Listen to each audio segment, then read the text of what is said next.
podemos preguntarnos a nosotras mismas. Yo tenía una pregunta para Diana. Me ha parecido muy interesante el uso de los dibujos del siglo XIX. O sea, conozco esos dibujos, pero nunca había sido consciente de que realmente, o sea, de una manera bastante torpe, los he visto siempre como ilustraciones, ¿no?, de la España artística, o sea, como ese tipo de publicaciones, ¿no? Y nunca había sido consciente de su condición de fuentes, más allá de su condición de ilustraciones para libros o de su condición de dibujos del siglo XIX que interesen a la gente que estudia el siglo XIX. ¿Cómo son como fuente? ¿Son fiables? ¿Hay un medievalismo maquillado? O sea, ¿cómo es para un medievalista utilizar esas fuentes? Pues muchas gracias por la pregunta. En primer lugar, maravilloso encontrarlos. O sea, y de repente que habría, porque claro, tenemos que ir al siglo XIX para que empiecen a valorar el patrimonio medieval. Y aún así está un poco edulcorado, ¿no?, en el sentido de que no te puedes fiar que exactamente sea todo como aparece. Y luego además te das cuenta de que está excesivamente, sobre todo a él le interesa la arquitectura, vamos, se le ve a la legua porque no te hace el despiece de la bóveda de milagro, pero por ejemplo a mí lo que me interesa ver qué escudos había representados, obviamente si os habéis fijado lo que hace es un cuartelado y hace como un borroncillo así. Entiendo que son las armas de los Ramírez, porque son los que aparecen en la portada. De hecho, es curioso porque en la portada del hospital no aparecen las armas de Beatriz Galindo como tal, lo cual me parece un poco sorprendente. Pero sí, son fuentes muy valiosas porque, claro, son edificios que no hemos conservado, que desgraciadamente solo se centra en la capilla mayor de los dos, pero hay que tener un poco cuidado porque es eso, porque no dejan de ser como dibujos un poco a mano alzada, muy rápidos, con un carácter abocetado, con muestras de interés por algunos aspectos muy determinados, pero tremendamente valiosos para la ubicación de los sepulcros, para saber en el siglo XIX cuando él lo ve si estaban todavía los retablos originales, que no, porque están totalmente sustituidos, y un poco a la disposición de esos espacios. Por lo tanto, es una fuente riquísima porque es lo único que tenemos, pero con cuidado y un poco con cautela. Gracias.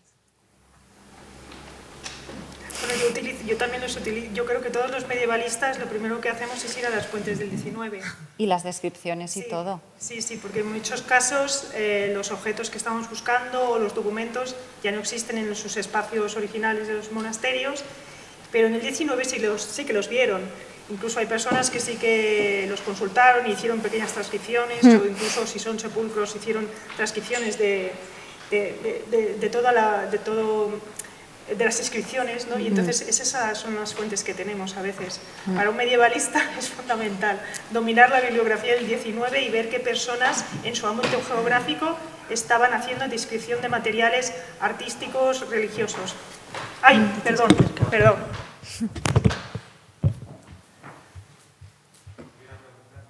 Sí, bueno, yo quería volver un poco al tema de espacios, poderes y culturas, ¿no?, que realmente es la trama y la urdimbre que nos une aquí, ¿no?, en esta jornada.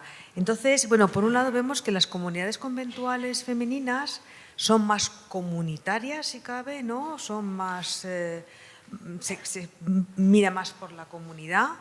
Pero por otra parte hay casos como el de Constanza de Castilla, que se construye su propio claustro para ella sola, una especie de palacio apartado realmente de la comunidad. Entonces, ¿cómo se conjuga ese espíritu de comunidad femenina, de compartir, de colaborar, comunidad de aprendizaje, con ese apartamiento, alejamiento de la comunidad?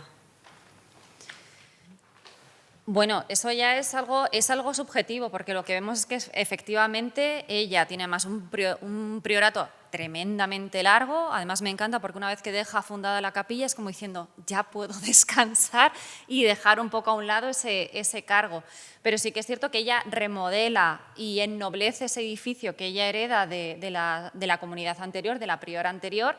Se hace, como bien dice, un palacio propio, con una serie de servidumbre religiosa y laica a su servicio, que efectivamente Ángela podrá aportar más, pero yo creo que, y esto es algo subjetivo, yo creo que Sor Constanza actúa como noble por encima de religiosa. O sea, primero yo creo que Sor Constanza primero es noble, de linaje de sangre real y luego religiosa, y son grandes señoras. Y realmente esa vida de religión que a lo mejor vemos de clausura, tal, no era tal. Tenían una serie de privilegios por los que ellas luchan. Simplemente el mero detalle de decir no llevo velo o sea, y no lo voy a llevar porque me molesta, ya es un poco un alarde de esas libertades que tenían en unos mundos supuestamente de clausuras porque ellas entraban y salían, pero que es una vida que hubiesen llevado fuera de nobleza, con un séquito, con una pequeña corte, con una pequeña casa, y que ella mantiene dentro de ese convento. Entonces es su señorío de alguna forma, y yo creo que ella actúa como señora de ese convento, pero bueno, la conoce muchísimo mejor Ángela. Yo te digo que es la visión que yo tengo desde afuera de esa figura de Constanza, como, y además como una de las grandes mujeres, ¿no?, del XV castellano, sin lugar a dudas, y luchando por la memoria de su abuelo, de su padre y de ella misma como nadie. Ángela, tenías... Por alusiones. Ah. Me ha parecido oír las dudas respecto a que no aparece el escudo de Beatriz Galindo en la Latina. En la fachada, Sí. los cuarteles, los dos escudos cuartelados que hay son iguales. Es el mismo escudo, el que está a la derecha, el que está a la izquierda. Es que los escudos los mandan quitar los hijos. Existe un pleito entre Beatriz Galindo y sus hijos por el testamento y ejecución de los bienes con los que conforma el convento. El documento se conserva en el archivo de Villa Lo que de pasa es que Madrid. no los mandan, el pleito lo tiene con sus nueras, que son las que Sí, realmente pero sobreviven a los existe un dos documento previo hijos. en el que cuenta el porqué de esa razón de la ausencia de los escudos. Y son los escudos de los Ramírez los que hay. Porque, También es curioso, y yo no soy especialista en heráldica y lo lanzo también al público, porque no me he detenido, por ejemplo, en los 4 cenotafios, ¿no?, en las 2 parejas de cenotafios que hay, los escudos que hay, normalmente, hasta donde yo sé de heráldica, que ya les digo que no soy especialista, las mujeres generalmente tienen escudos partidos, ¿no?, si no me equivoco. Y los escudos que hay en los cenotafios son cuartelados, y además cuando en los cenotafios de Beatriz los dos son cuartelados porque combina con los cuarteles las armas de su marido y las que se identifican como suyas. Entonces, tengo entendido que los cuartelados lo que hacen es equiparar las armas, No, el que uno no quede por encima de pleito otro, pero ya les digo que eso... Por el pleito precisamente con sus herederos. Los hijos ejecutan Pero el los mayorazgo, cenotafios son del 31. el mayorazgo del padre. Pero los cenotafios son del 31, Da igual, los mandan quitar todos. del propio cenotafio. Los mandan quitar. Eso está en los documentos posteriores a ese pleito, que se conservan en una minuta del archivo de Villa. Cuentas la historia de por qué Beatriz Galindo se enfrenta a sus propios hijos para el mantenimiento de la comunidad monástica. Y esa es la causa por la desaparición de los escudos. Pero el pleito es con los hijos o con las nueras. Pero con ella viva. Ya, pero que como le digo que ella sobrevive a sus hijos. Sí. Pero Ella se enfrenta sobre todo a las pero nueras que porque además ese las pleito nueras es no la están de causa de la acuerdo ausencia de con los la escudos. testamentaría. Lo puedes consultar en el archivo de Villa de todas formas. Miraré porque sobre todo los cuartelados, y es diferente, no son los mismos cuartelados que hay en la fachada, no son los mismos cuartelados que hay en los cenotafios. Y es un poco una cuestión a resolver. Sí, yo creo que el conflicto, yo puse unos extractos del testamento. Ella en el propio testamento, es decir, los hijos le contradicen las iniciativas tan poderosas y que exigen tanta inversión. Y ella dice, ojo, que esto ha sido financiado con los dineros que me dio la reina y con la austeridad que yo mantuve en mi propia vida. Y se sabe que uno de sus hijos contraviene las fundaciones. En la fachada, muy brevemente, me da la impresión, si recordáis que hay una inscripción en la que dice que es una fundación de Francisco Ramírez y Beatriz Galindo y la data en 1507.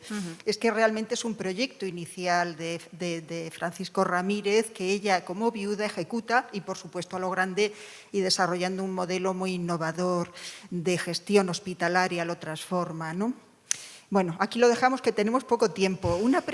Me parece interesante subrayar eso de poderes y culturas, porque el monacato es sobre todo una experiencia, digamos, una institución universal dentro del marco de las sociedades cristianas, pero que tiene muchas expresiones en el tiempo. Y ha sido un escenario de poder y de proyección del poder aristocrático y real, también de las mujeres, desde la Alta Edad Media, con expresiones fastuosas como el infantado, las propias descalzas reales, las huelgas de Burgos, etcétera, etcétera. Y había una figura muy habitual de adhesión de espacios palaciegos de vivencia privada, tanto de mujeres laicas como de abadesas o prioras aristocráticas.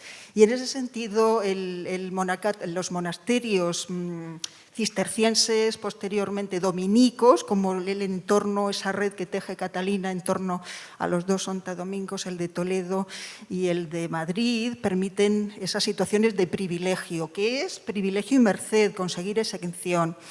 ¿Qué otro espíritu reclama, me parece, Araceli? Las observancias. Las observancias es un movimiento de reforma que tiene como una vuelta a los orígenes y el espíritu más genuino de la vivencia religiosa, pero arrastra también con esos privilegios y versatilidad del monacato, es decir, es restrictivo para las mujeres, restringe el potencial del monacato para las mujeres. Y ahí entra ya la vocación y la vivencia, donde el vivir sin propio, el vivir con un intenso programa comunitario, donde se rompen las barreras de procedencia de clase, los espacios de habitación privada, es el programa que traen las observancias, que tiene un desarrollo muy intenso, se da en la Orden de Santa Clara y en la Reforma Coletina. Tiene un desarrollo muy intenso de esa anulación, digamos, del origen en función del sentido comunitario, que es lo que yo creo que se trabaja en el monacato actual, ¿no? Muchas gracias.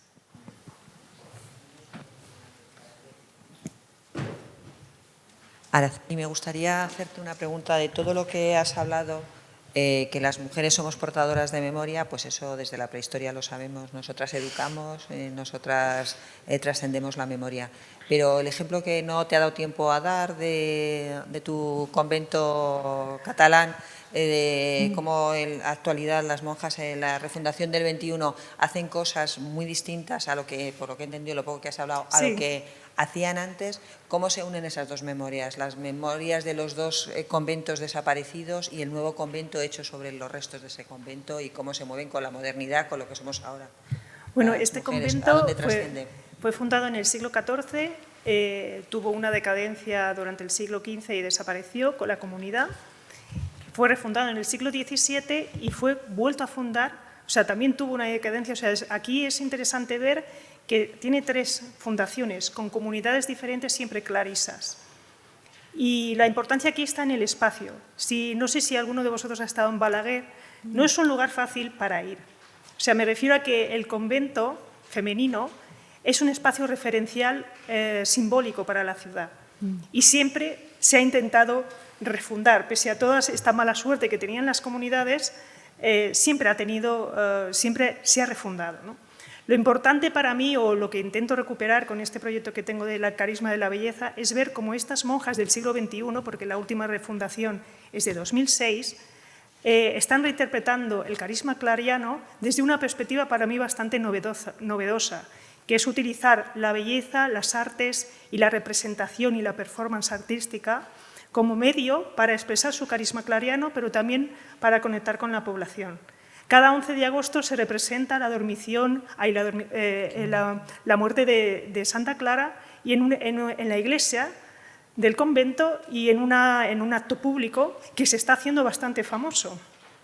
Y no solo por el tema de la representación artística y por un tema estético, sino porque está agrupando a diferentes tipos de, digamos, sensibilidades que quizá no desde la creencia católica, pero sí desde una noción de espiritualidad muchísimo más abierta, quizá muy secularizada, pero más conforme a los tiempos que vivimos hoy. Estas mujeres están conectando con la población a través de esta carisma que que les estoy intentando explicar, ¿no? Esto también es verdad que solo cuando lo ves te das cuenta de que ahí hay una reinterpretación de los textos de Clara y de la vivencia clariana, porque podría parecer una cosa un poco naif o una representación, digamos, simplemente performática, pero no, las monjas aprenden a cantar, aprenden a interpretar música, ellas mismas crean las coreografías y tienen una libertad de creatividad que ellas fundamentan leyendo a los textos de Santa Clara y reinterpretando ese carisma. Por otra parte, no me ha dado tiempo tampoco a explicar otro ejemplo moderno de esta reinterpretación del carisma clariano, que es el de Santa Clara de Manresa, que este sí que es el monasterio que yo trabajé en mi tesis doctoral, y es que estas mujeres fueron fundadas como clarisas, el monasterio también desapareció en el siglo XVI, a finales del siglo XVI, se refundó como monasterio de dominicas y fueron las dominicas en el siglo XVIII las que se dedicaron a recuperar el legado de las clarisas. Y aquí también, por eso no me he dado tiempo, pero esa memoria la recuperaron las dominicas. O sea, aquí tenemos que empezar a pensar también en qué momento la orden en sí o el carisma de una orden concreta tiene importancia cuando unas mujeres están viviendo en un espacio espiritual que tiene también unas repercusiones y una importancia muy grande para la población. En ese caso, este espacio tampoco se quiso dejar vacío de mujeres. O sea, era un espacio que se estaba intentando promocionar para que no quedara vacío de esa espiritualidad femenina. Y con esto concluyo, pero actualmente estas monjas dominicas, herederas de las dominicas que vinieron a principios del siglo XVII, están reinterpretando de una manera bastante interesante este carisma dominico y el carisma clariano histórico, abriendo su monasterio, con un carisma de acogida completamente y creando proyectos sociales directamente. Un proyecto de banco de alimentos, un proyecto de atención a personas desfavorecidas y un proyecto, si entran en la fundación, de hecho han creado una fundación para dar cabida a todos estos proyectos que son de raíz social.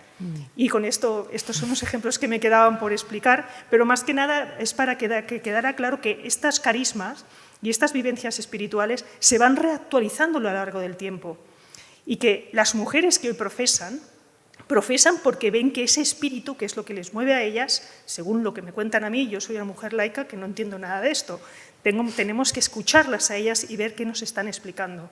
Ese espíritu queda inalterable, ese espíritu es inalterable a lo largo de los siglos y es lo que mueve a estas personas, a estas mujeres, a reinterpretar esos carismas con lo que tienen hoy. Y hasta aquí. Bien, hacemos un receso de 5 minutos y a las 6 menos cuarto seguimos con las mesas redondas. Gracias.